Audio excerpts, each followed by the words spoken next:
to Wonderlust. We're Jonty and Millie, and we've recently relocated to Singapore from the UK. Yeah, and this week we have started to get back into, back into normal life for us. I've been working and the kids have started school. Yeah, they had their first day Wednesday, and they were a little bit nervous, a little bit apprehensive to go in. Very, very busy, but they went in with smiling eyes because they have to wear a mask at school, but they both went in really relaxed, and the staff were really friendly, and they came out chatting about their day. They had an amazing time. So we get up at about 7, we leave the house at 7:30 to take the train, which is the MRT, to take them to school. So we all have an MRT card, which looks like this. Mine's sparkly with a duck.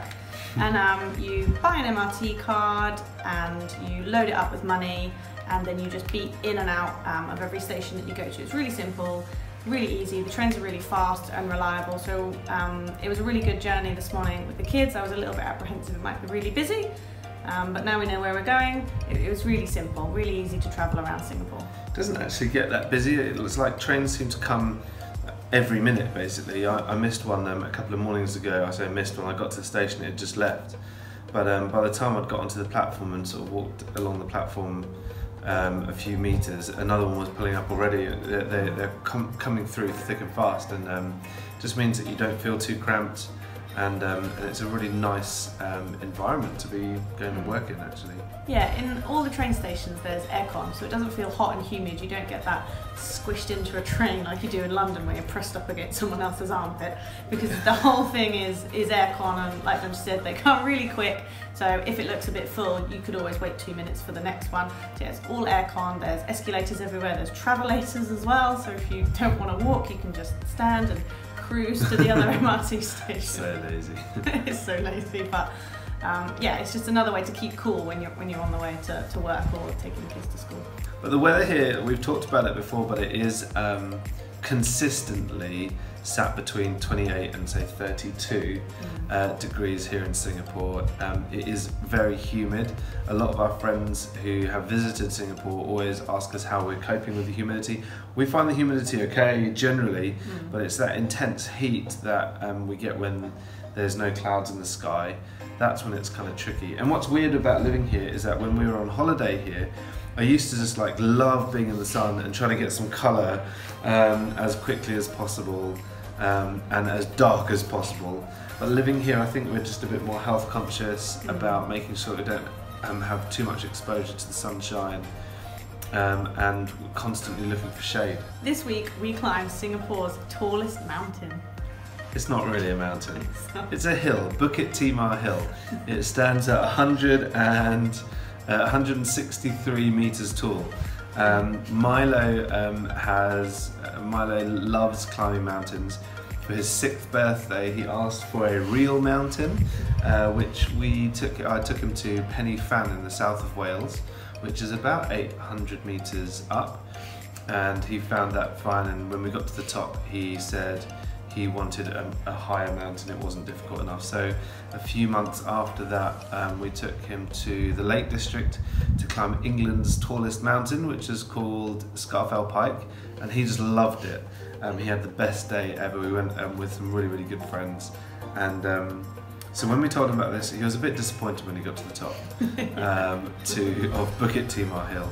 But this is our day.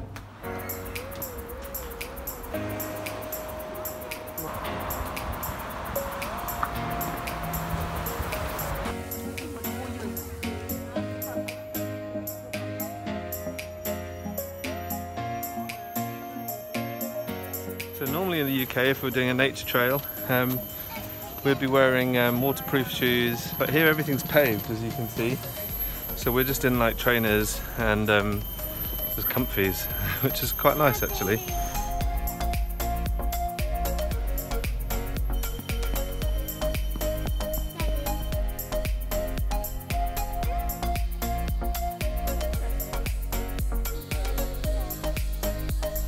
I'd say it's really similar to when I went to Africa, to Tanzania.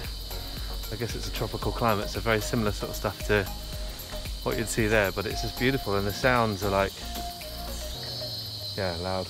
Yeah, really loud. Especially the children who we've lost. They're going at their own little pace. But we are 580 meters away from what they call the summit, top of the hill.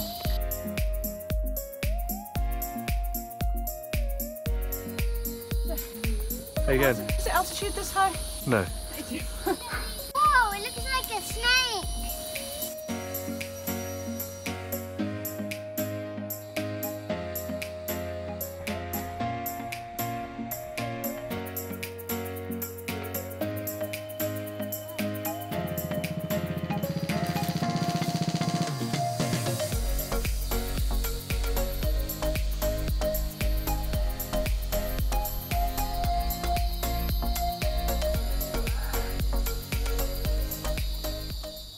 On Sunday we celebrated Singapore's 55th National Day. We had some friends over, we've made some friends in the condo, which is really nice. So they came over, we ate together and we watched some of the celebrations on the TV. Yeah, well, because of COVID, we couldn't have the National Day parade as they normally do down in the marina. So what they had organised this year was the military sort of, they call it the column, the military mobile column.